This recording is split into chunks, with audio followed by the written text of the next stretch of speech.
Aftersun est le meilleur film de l'année 2022, même s'il vient juste de sortir en France. Laissez-moi vous expliquer pourquoi.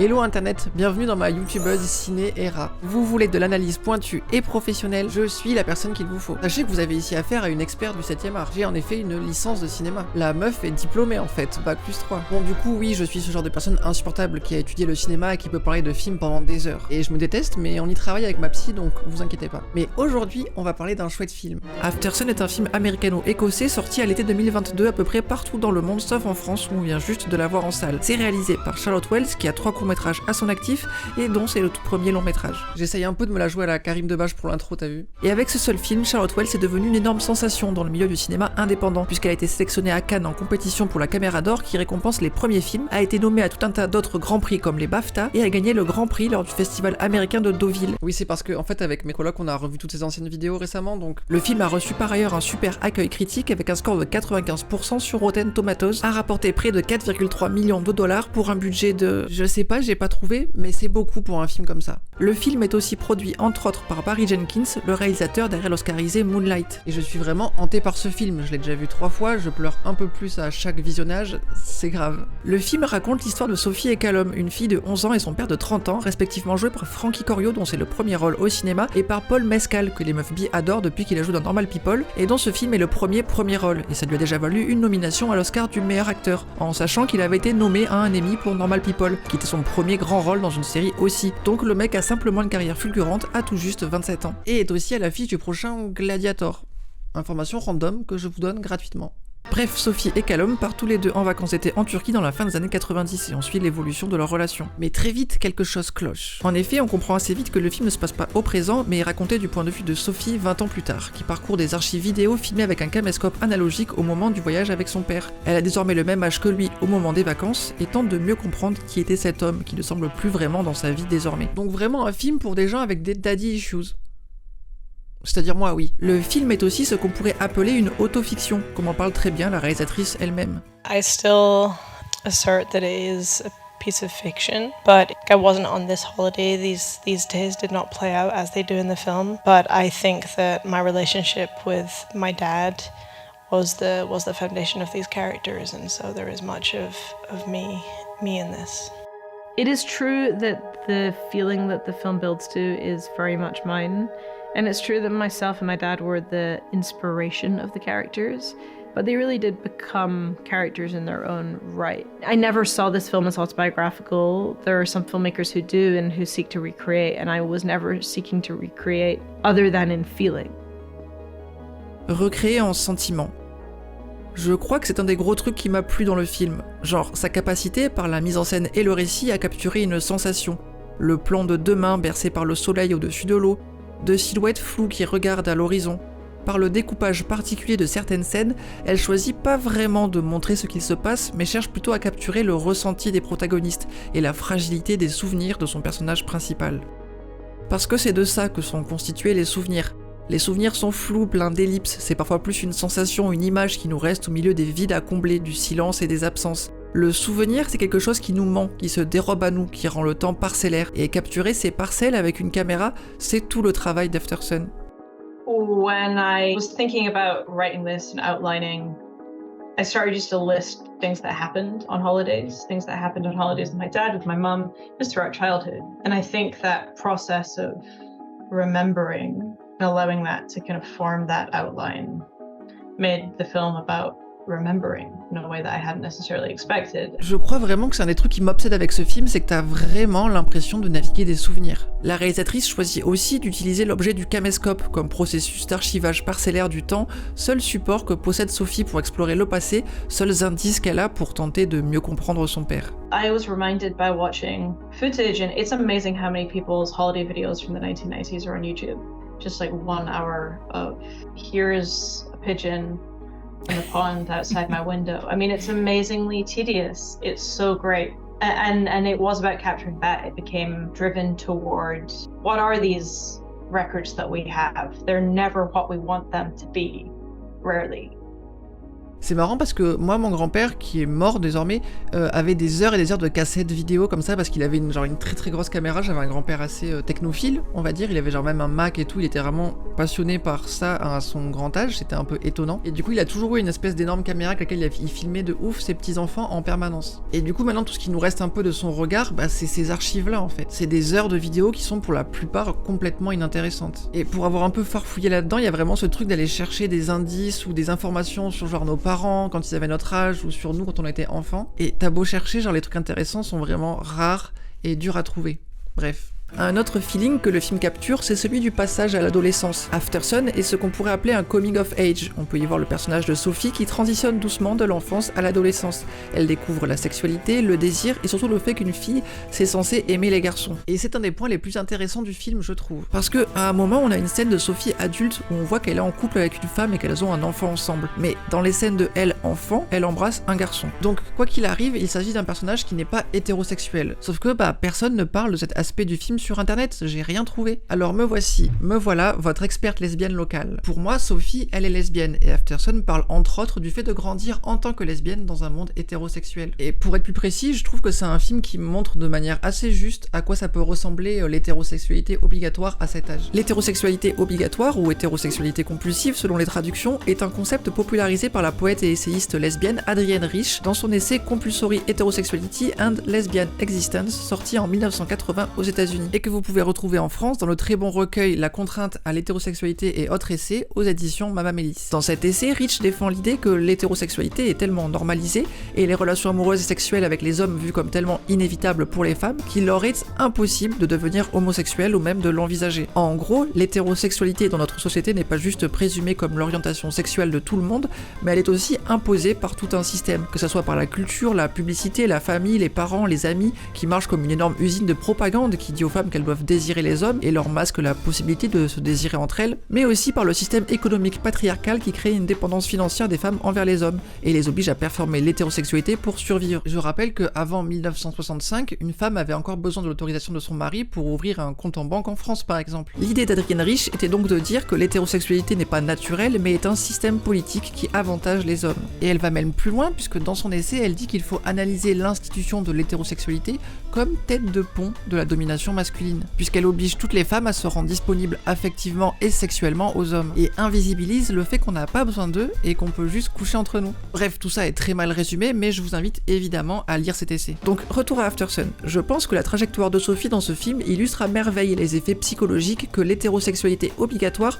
peut avoir sur une fille de cet âge-là. La mise en scène arrive à nous faire comprendre parfaitement comment elle se rapproche du garçon qu'elle finit par embrasser via mimétisme social. Plusieurs fois dans le film, on observe les jeunes plus âgés qu'elle de son point de vue, et comment elle souhaite s'intégrer au groupe même si elle est trop jeune pour ça. Elle observe, apprend et imite pour s'intégrer, et mimer l'hétérosexualité est une des meilleures façons de s'intégrer. Je dis mimer parce que je trouve que par la mise en scène on sent qu'elle a pas vraiment de désir pour ce garçon, et je trouve que le plan où ils s'embrassent l'illustre parfaitement. Le baiser est à peine filmé, on ne voit pas les lèvres se toucher, la caméra est bizarrement placée à distance de l'action par-dessus le garçon, et on ne voit que l'expression de Sophie qui... elle a l'air de s'en battre un peu quoi. La caméra fait ensuite un panoramique jusqu'au reflet dans la piscine que semble regarder Sophie, qui nous permet de voir les jeunes sur le plafond en verre qui célèbrent ce bisou. On voit donc bien qu'elle performe pour une audience, pour s'intégrer au groupe. Et si vous aviez encore un doute, quelques minutes plus tard, alors qu'elle erre dans l'hôtel, elle aperçoit deux garçons s'embrasser dans une ouverture de porte, et elle semble beaucoup plus fascinée et intéressée par ça que par le fait d'avoir embrassé l'autre garçon, comme si d'un coup, la possibilité de l'homosexualité s'affichait à elle, et qu'elle était très intriguée. Vraiment juste... voyez ce film si vous voulez comprendre un peu mieux ce que ça peut faire de grandir en tant que lesbienne dans le monde, et ce que l'hétérosexualité obligatoire peut faire à notre expérience psychologique du monde. Je trouve vraiment le film trop bien là-dessus. J'ai d'ailleurs trouvé cet article dans le Los Angeles Times dans lequel Charlotte Wells déclare: mes personnages vont toujours être queer par défaut. Les histoires qui m'intéressent sont celles qui reflètent mon expérience du monde. Et quand tu vois à quoi Charlotte Wells ressemble, c'est-à-dire à une gigantesque, immense, très belle lesbienne, je trouve que ça confirme la lecture gay qu'on peut faire du film. Bref, parenthèse homosexuelle fermée, retour au film. On le comprend assez vite, Aftersun, il met aussi en scène une sorte d'enquête de Sophie 20 ans après son voyage, à travers les archives vidéo. Et ce qu'on réalise progressivement au cours du film, c'est que cette enquête de Sophie a lieu parce que son père bah quelque chose s'est passé clairement. On sait jamais trop quoi, mais on n'est pas sûr qu'ils soient encore là. Au détour d'une discussion de Callum avec le moniteur qui les accompagne faire de la plongée, je trouve on comprend un peu mieux ce qui se joue en lui. I'm going to have a baby soon. Yay, congratulations. Yeah, a few years ago I thought I would be at least 40 before all that, but I can't see myself at 40, to be honest. Surprised I made it to 30.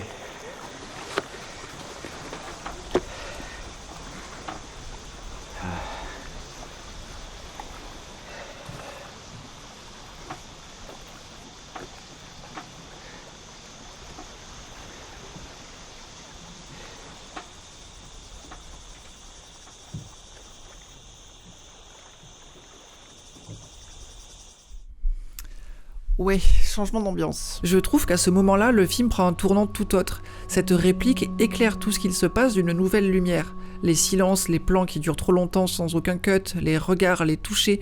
D'un coup, on comprend le drame qui se joue devant nous.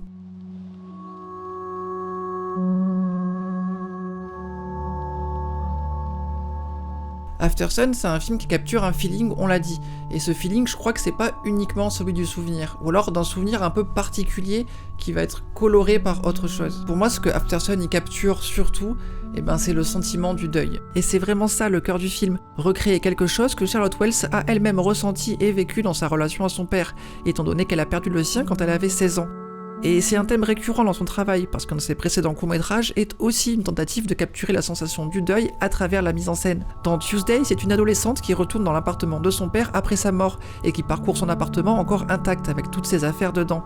La caméra, resserrée sur les gestes, tremblante, tente de saisir l'intériorité du personnage, tout comme celle d'Aftersun quand elle s'attarde sur des détails, ou quand le montage traîne un peu trop longtemps sur un plan, ou qu'une musique mélancolique vient habiller une scène qui semble de prime abord joyeuse. Le deuil vient colorer tous les moments de vie, tous ces souvenirs avec lesquels Sophie se bat.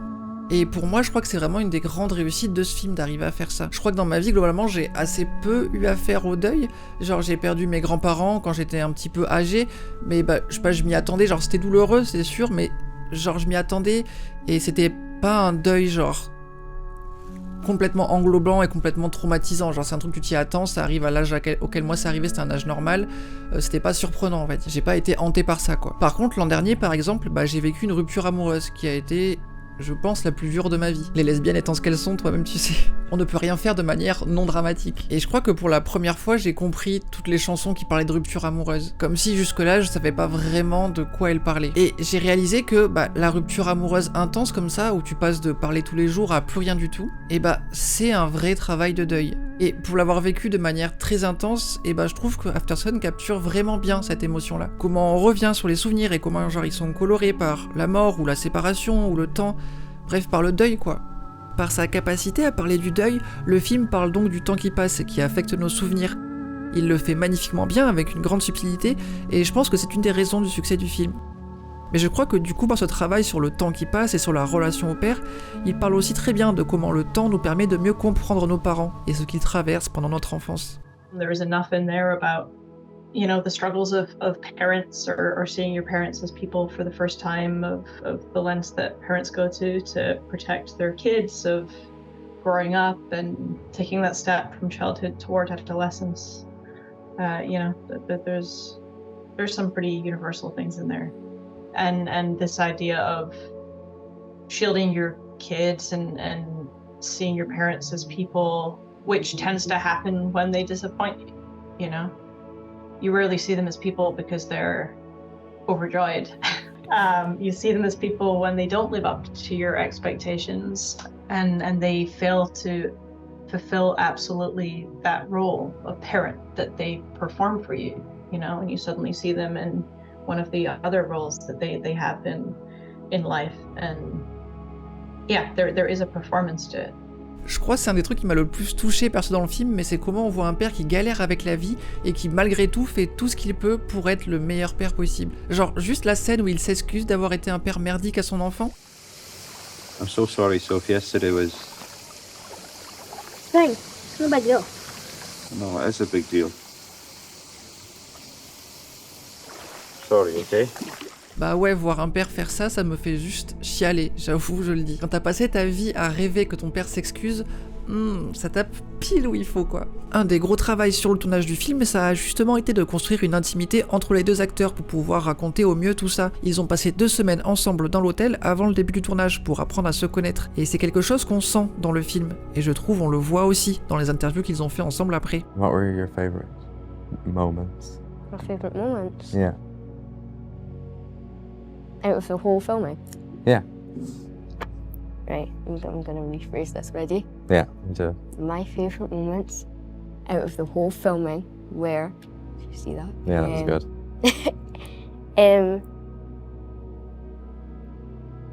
I liked when we got to go to the mud bath. So, I thought you hated the mud bath. I know, but it was like fun because that was the same day we got to jump in the In the lake. river, Yeah. right, lake, whatever. Oh, it was. we did the cold springs that isn't Yeah. in the film now. Cold Spring's not in the film anymore, but we got to go in the river, in the mud bath, in the cold spring. Was that all in A one lot day? of like water-based activities. Yeah. Et bah je vais chialer, c'est tout pour moi. Et pour capter complètement le personnage de Sophie, l'actrice n'a d'ailleurs eu accès qu'à une version particulière du scénario, sans les scènes solo du père. I hadn't really caught on like completely what was happening.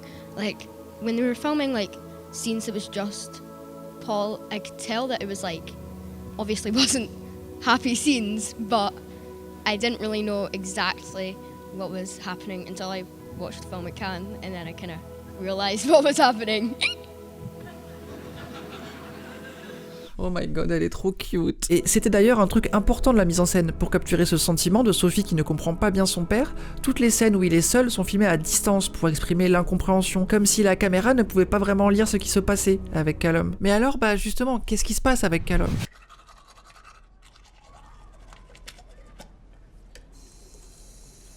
You okay through there? I don't know, I guess. I just feel a bit down or something. What do you mean? I don't know. Don't you ever feel like you've just done a whole amazing day and then you come home and feel tired and down and feels like your bones don't work, they're just tired and everything is tired. Like you're sinking. I don't know. It's weird. We're here to have a good time, eh?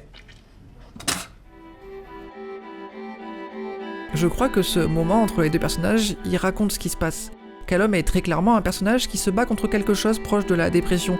Et ce moment où Sophie décrit si bien cette sensation de manière si précise, le père ça le met pas bien. Au final c'est juste un enfant qui exprime ce qu'il ressent avec la fatigue d'une grosse journée. Mais pour Callum ça a un autre sens.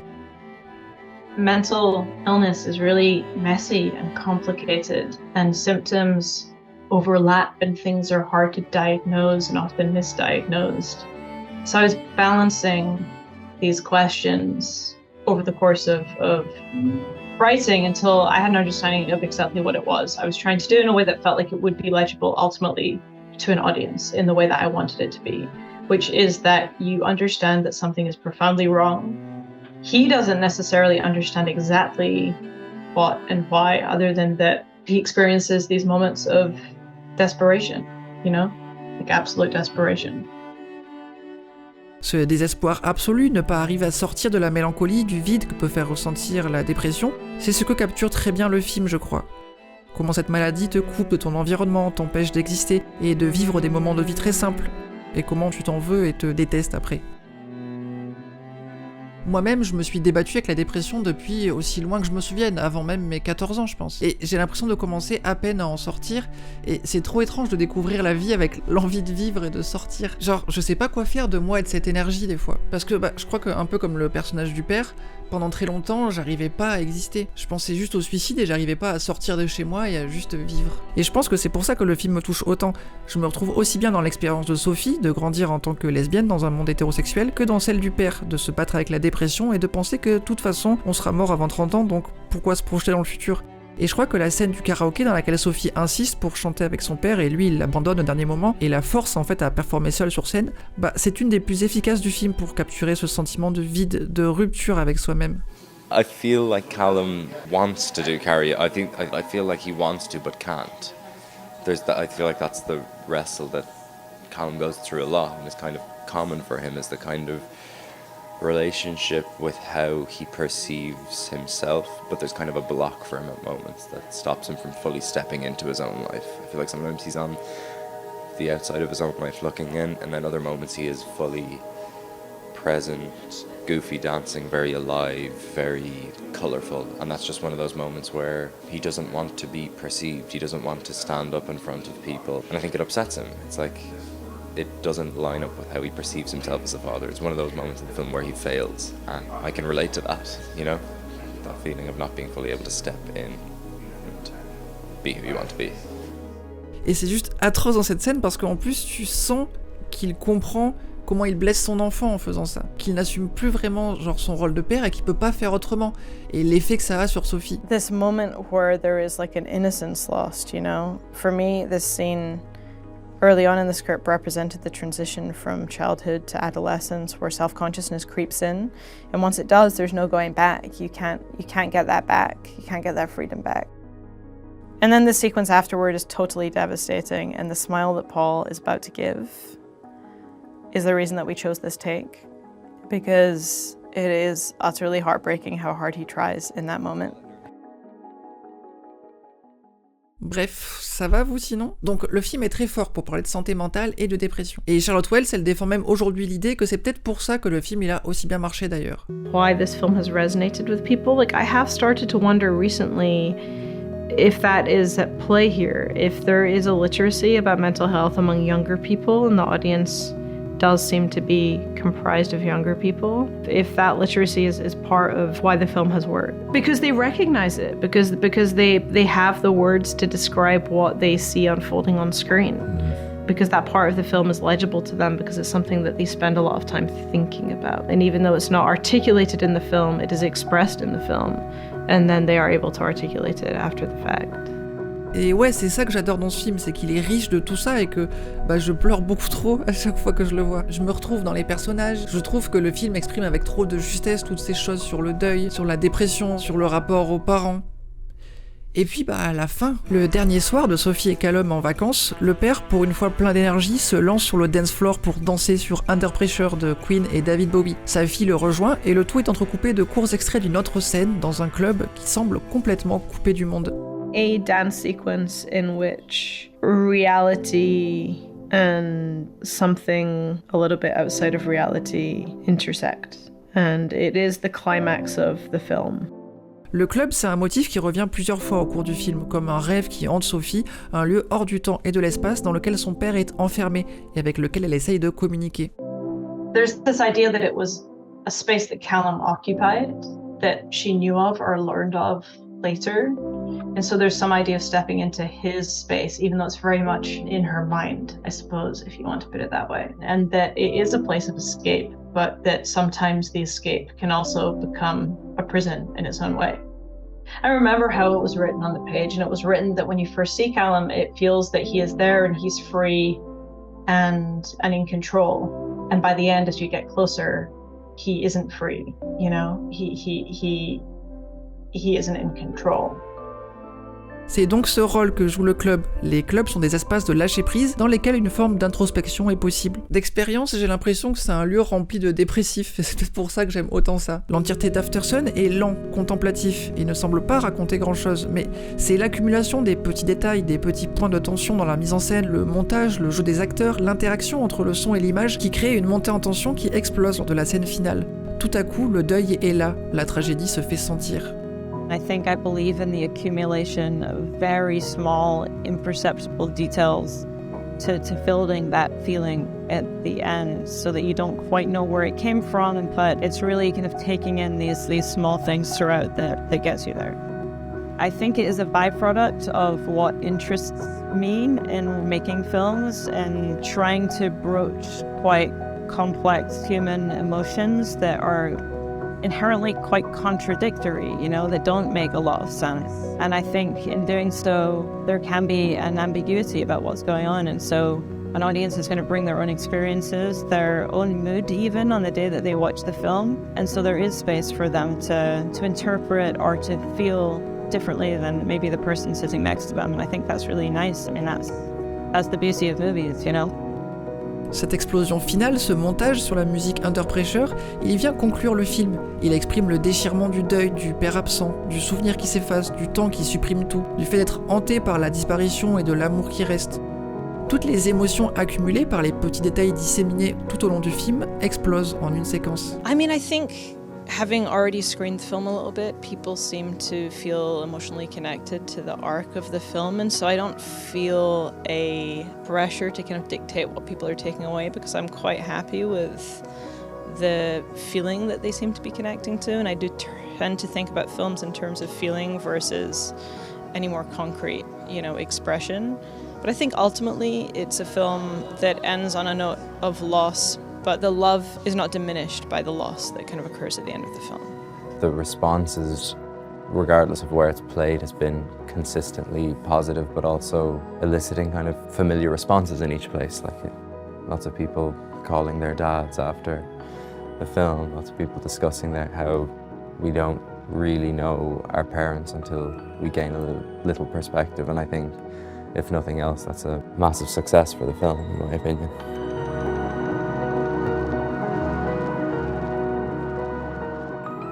Bref, j'adore Aftersun, c'est un de mes films préférés de 2022 et je vous invite vraiment à le regarder si c'est pas déjà fait. Il dépeint merveilleusement bien la dépression, le deuil, les daddy issues, le fait de grandir en tant que lesbienne, et c'est pile poil le type de film qu'adorent les étudiants en cinéma insupportables que j'étais à une époque. Pouce en l'air.